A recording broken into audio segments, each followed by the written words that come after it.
Hello everyone and welcome to This Is Now. We begin today with the latest update out of Waikiki, where an overnight standoff has come to an end. Yeah, police say a 24-year-old man is now in custody. The whole ordeal prompted the evacuation of about 250 guests and visitors.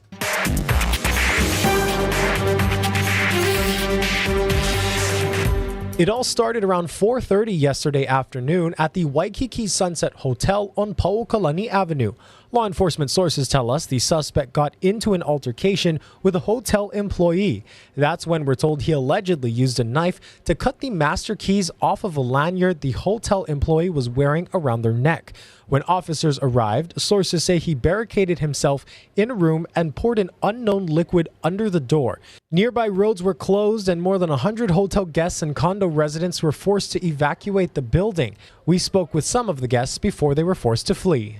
And all they said was, we just need to go on your balcony and see if we can get to the room, to the other room. I'm literally still shaking. I'm shaken up, and so are my friends.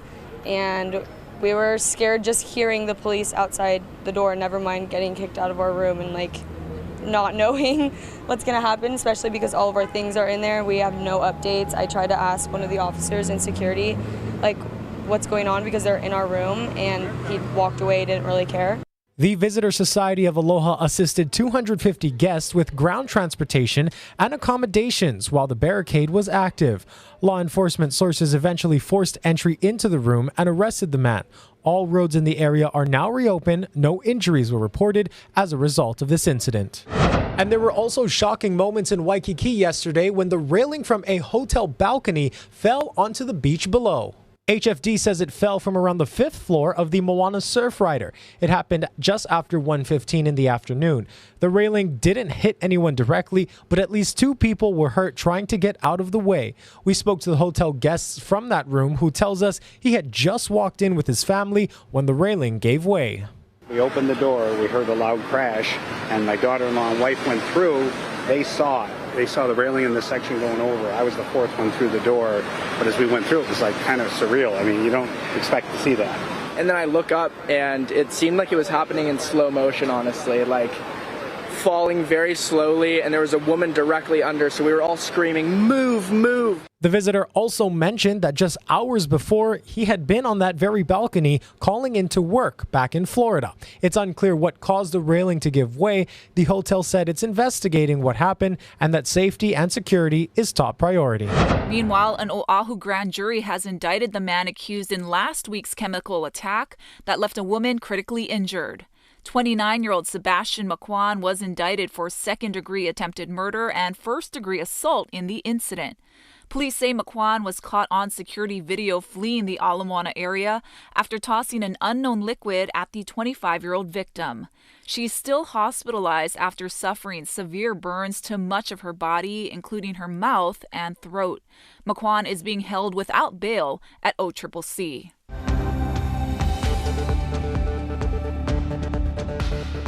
Your full forecast is coming up in a few minutes, but we want to give you a heads up that our weather team has declared Friday and Saturday first alert weather days. For more on this, here's Drew Davis. It is official, everybody. We are forecasting for very strong trade winds to return behind a fast-moving cold front, so much so that we are declaring that February 2nd and 3rd are first alert weather days. Wait. What is a first alert weather day? I'm glad you asked. It's just another way for us to get you, the viewer, to recognize that there's impactful weather ahead, especially as we're heading into this upcoming weekend. This upcoming Friday, a cold front is going to essentially form on top of the state and is going to move quickly across the island chain, so periods of heavy rainfall will be brief, but they could cause some localized flooding and runoff. The past several cold fronts have been supplied a lot of moisture from the southerly Kona winds we've been experiencing. All of that moisture was allowed to ride on top of the colder, more dense air of the cold front and eventually fall back down as heavy rainfall. With this setup, however, we are expecting less moisture ahead of the cold front. Heavy rainfall is still possible here, but it is not our main concern. The main threat here is the return of gusty trade winds. There's going to be a strong high-pressure system to our north, and the clockwise circulation of air around that high-pressure system will lead to the return of the trade winds. Right now, we're forecasting for sustained winds to be around 20 to 30 miles per hour out of the northeast, with the potential for wind gusts to be even stronger than that. These strong winds, especially downslope of Mocha areas, could lead to downed trees, power outages, and possible roof damage. For the latest forecast, download the Hawaii News Now First Alert weather app. There you can find the radar anytime and look at the latest video forecast. H&N investigates the mysterious death of 21-year-old Alika Miyashiro. He was found dead inside his Pearl City home more than 2 years ago, and records show the medical examiner's office never figured out the cause of his death, and so HPD closed its investigation. Now a pathologist who reviewed the autopsy results is calling Miyashiro's death suspicious and told our Allison Blair the case should be reopened. A warning, some viewers may find this story disturbing. Paramedics, just severe emergency. They're upstairs. My son. Do you have any medical conditions? September 20th, 2021 at 5:56 p.m. Alika Miyashiro was discovered in his bed, dead, at his family's home. What happened to him? 98931. We don't know yet. We don't know. All I saw was that my son's face was so dark. Like everything was just all black. His hands was up, purple. That's foul play, though, right? Look at his body, though. What time was that last person? 12:30 last night. He got home, he grabbed food, he came upstairs. Right there? It was the last time I saw him. And he said sorry to me. 18 hours passed. All day, calls and texts had gone unanswered, something family thought was odd. They didn't know that he was home because he parked on the street. He normally parks in the stall, so they didn't know he was home all day, but then they noticed his slippers, so I broke in. So right now, because of the situation, we're gonna have our homicide guys come down. Did you find any?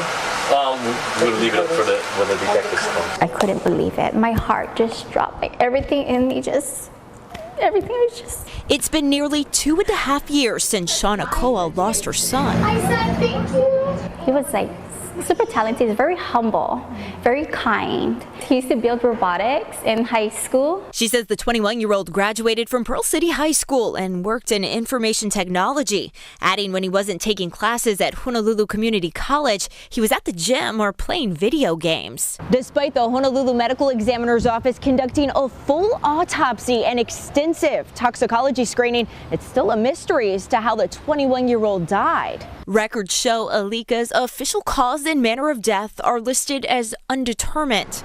HPD closed the case February 2nd, 2022. It's like, what happened? You were expecting an answer. I was expecting an answer. Something. Oh, right there. What is this? During an initial search of the room, officers discovered 2 bottles of SARMs, or selective androgen receptor modulators. According to the Food and Drug Administration, the chemical substances mimic the effects of testosterone and anabolic steroids. The doctor who conducted the autopsy noted, while the cause and manner of Alika's death could not be determined, the circumstance is highly suspicious for substance overdose. But a pathologist hired by COA to review the results of that report disagrees. Talk about the tox screen that you did on this individual. How wide-ranging was it? So the way that test works is it can identify almost everything we do know, but it can also identify if there's something there. And even if it's unknown and we don't know how to identify it, we would at least know that there's something unknown there. Javi Hartenstein is the head of Illum Pathology. She's been conducting autopsies more than a decade and is currently licensed to work in 16 states, including Hawaii. While Hartenstein doesn't suspect an overdose, she told H&N Investigates the discoloration found on Alika's chest, arm, neck, and face are worrisome. So the roughened texture of the skin is something I noticed that in this case, I think is significant. It indicates to me a concern for potential bruising. It makes me think of someone in either a self-defense situation or an altercation situation. She says the markings found on Alika's chest, arm, neck, and face are different from the ones found on his back, glutes, and hamstrings. She attributes those to lividity, a bluish discoloration of the skin that happens naturally when gravity pulls blood in a downward direction after a person's death. You can't have gravity pulling opposite directions. We know by physics that that's not possible. Witnesses told police Alika was found facing down in the fetal position, but Hartenstein believes the 21-year-old died on his back. I think he was moved. The pathologist concluded Alika's death is suspicious, warranting the reopening of the case for a complete criminal investigation. COA has provided both HPD and the city and county of Honolulu with a copy of the review, but the case remains closed. How has it been not knowing? Every single day I have a broken heart. What do you want HPD to do? I want them to take this seriously and investigate. I want answers. We asked Honolulu police what it would take for the department to consider reopening the investigation. We have not gotten a response. Allison Blair, Hawaii News Now. Today, the White House formally blamed a group called Islamic Resistance in Iraq for the drone attack in Jordan that killed 3 U.S. service members. The attack was the most serious of scores of attacks against U.S. forces in the Middle East since the October 7th Hamas terror attack on Israel. It was also the first time U.S. troops have died under direct fire in the Middle East since the Hamas attack. We believe that the attack in Jordan was planned, resourced, and facilitated by an umbrella group called the Islamic Resistance in Iraq, which contains multiple groups, including Kataib Hezbollah. More than 40 others were also injured in the attack. President Biden said he has decided how to respond to the attack, but didn't go into details. National Security Council spokesman John Kirby said the U.S. counterattack would have multiple phases. Now to the showdown over the border crisis. A committee has voted along party lines to ask the House to impeach Homeland Security Secretary Alejandro Mayorkas. House Republicans are also saying they're going to block a bipartisan bill to address immigration at the border. Scott McFarland has the latest. Thousands of miles from the southern border where the Biden administration is grappling with thousands of illegal migrant crossings a day, House Republicans set their sights on the nation's Homeland Security Secretary. Secretary Mayorkas has put his political preferences above following the law.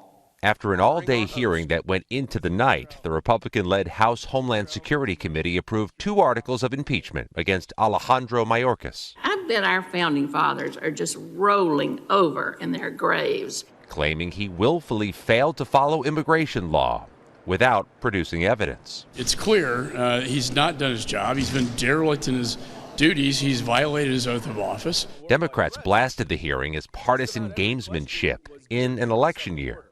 The House Republicans are doing everything they can at Donald Trump's direction to sabotage any legislation because you don't want solutions, you just want politics. Is this really a high crime and misdemeanor? Yeah, absolutely. You've got a cabinet secretary who is totally disregarding the laws passed by Congress. Mayorkas is also a key negotiator in Senate talks to overhaul U.S. border security laws. But on Tuesday, Republican Speaker Mike Johnson reiterated it may be dead on arrival in the House. What's been suggested is in this bill is not enough to secure the border.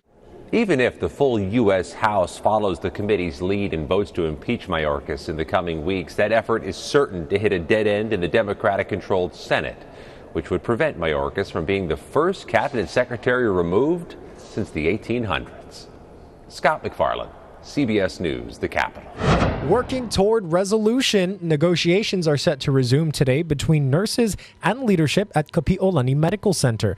The Hawaii Nurses Association president said in a recent statement, quote, "We hope the hospital management team comes ready to bargain in good faith with softened hearts for our community," end quote.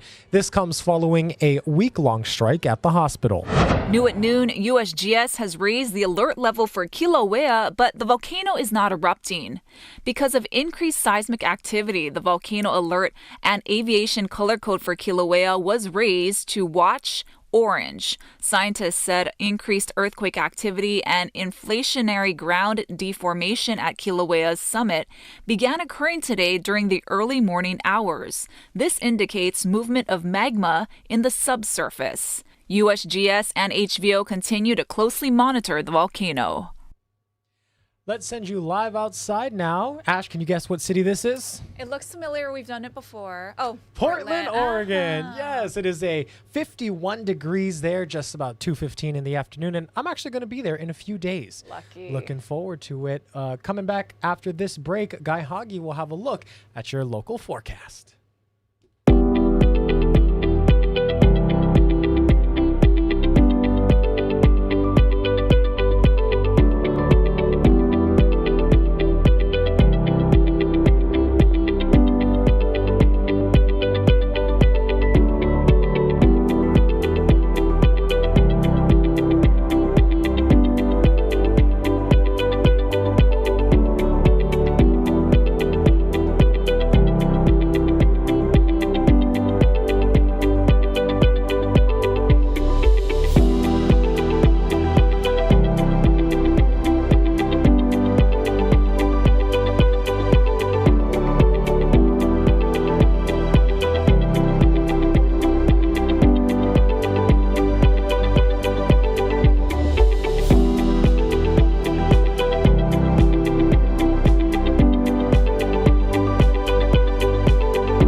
Take a look at the wind forecast model, and you can see that the winds are going to be rather slack. The streamlines will be almost non-existent. We're talking today and tomorrow, just some light winds. But there's a front that's going to come in on Thursday night into Friday. Once that front moves through with scattered showers, we'll see the trade winds start to pick up, and they'll be quite strong. Friday, Saturday, Sunday, maybe even Monday into Tuesday, the winds are expected to remain rather strong. We're talking all the weather models are pretty much consistent in that solution. So we've got light winds today and tomorrow. A few more clouds today, a little cloudy at times. There will be stray showers today and tomorrow, not totally dry, but mostly dry.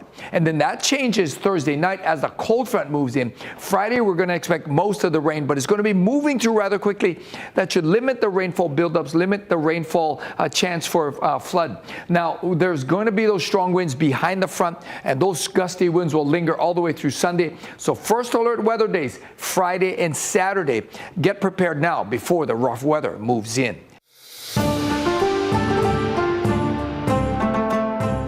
In our ongoing series on China, the country runs on digital currency, making everything faster and more convenient. But you're also plugged into a system where your activity can be monitored. Our Stephanie Lum has the next story in the special series.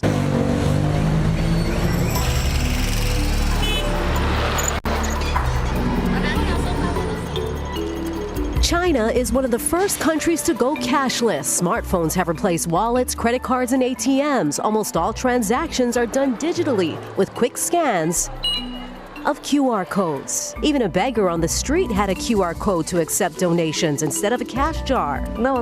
We just use the phone. We don't carry money. The pandemic accelerated China's push for mobile payments. WeChat and Alipay are China's two main digital payment apps, and both just opened their services to foreigners last year. All the walking on this night made me hungry. With the help of Google Translate, I tried to buy something to eat. Excuse me, do you take credit card? No. Oh, the WeChat only. You want? Only this QR code. WeChat only. Okay. That's okay. Thank you. 谢谢. Excuse me, do you take credit card? No. In China, you will quickly realize that without WeChat and Alipay, it is very difficult to go shopping or buy anything. That's because a lot of vendors and stores don't accept credit cards and even yuan. WeChat is a person's bank, social media account, email, and text messaging all in one. Jason Yi says it's used by about 90% of China's population, including the elderly. Almost everyone cannot live without a WeChat because it's so convenient. But living a digital life means you're also part of a system that's watching you.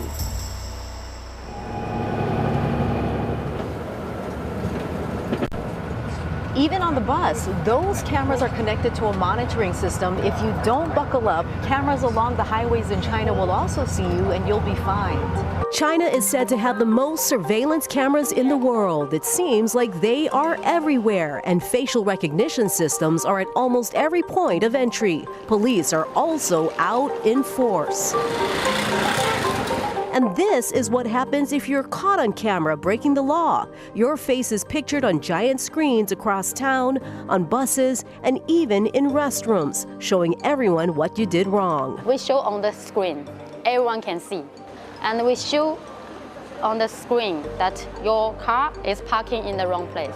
We show that a person just jumped across the fence in the middle of the road.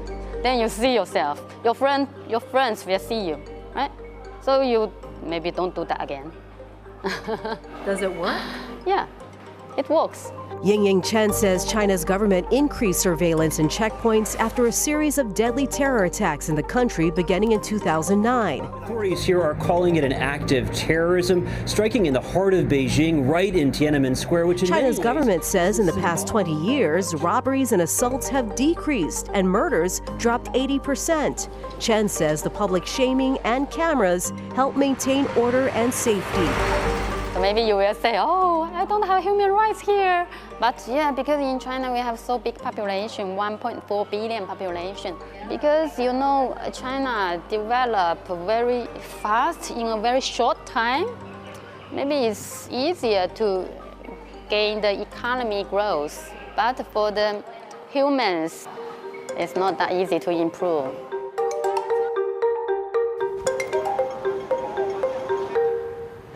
And there's a special job fair going on. Our Casey Lunn has more. Aloha from the Blaisdell Center. We're in the exhibition hall. As long as you're here before 2 p.m., don't come right at 2 p.m. Of course, you want to be prepared with an updated resume. Some of the employers here, there are city, state, and federal employers looking to fill positions. Some of them will be offering jobs on the spot. And we want to remind you can go to hawaiinewsnow.com for all the details if you miss any of them during our report here. But I want to introduce Jennifer Wu. She's a division chief for the city's Department of Human Resources, Employment, and Personnel Services Division. Jennifer, thank you for being with us today. I just want to ask you about the overall effort from the mayor, from the city, to fill a lot of vacancies. Can you tell us a little bit about what you folks are trying to accomplish here and who will be represented from the city? Yeah, we're really trying to promote jobs with the city and county of Honolulu so that we can provide full services to the public. It's a great career to be with the civil service for the city and county, and we've got over 100 job opportunities available today. Yeah, tell us a little bit about some of the different departments. There's 21 of them, so I don't expect you to list them all off, but can you give us an idea of the variety here? Folks that want to work outdoors, I mean, there's plenty of opportunity.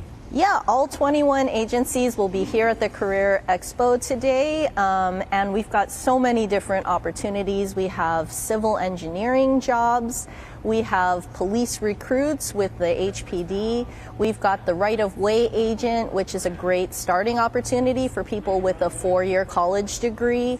We've got careers in administrative support, human resources, my own department. And actually, I wanted to, just for time's sake, I wanted to stop you there and ask you about what you folks have done to make the hiring process simpler, quicker, more efficient. Yeah, so the staff at my own Department of Human Resources, have worked really hard to modernize and make the process easier as best we can. So we've really shortened the amount of time it takes to apply and to get your application looked at by someone who will give you an interview and ultimately get you hired. And last question, what do you enjoy about working for the city and county of Honolulu? You can't beat the people and the culture at the city and county. It's the best place to work. Very good. Well, we appreciate you being with us today, Jennifer. And we want to remind folks again that the career fair put on by the Star Advertiser is going to wrap up at 2 p.m. They have Wi-Fi here. If you need to bring your laptop down, need help with an application, there is opportunity to do that, but have that updated resume and be ready to go. If you missed any of those details, they're online at hawaiinewsnow.com. We'll send things back into the studio for now.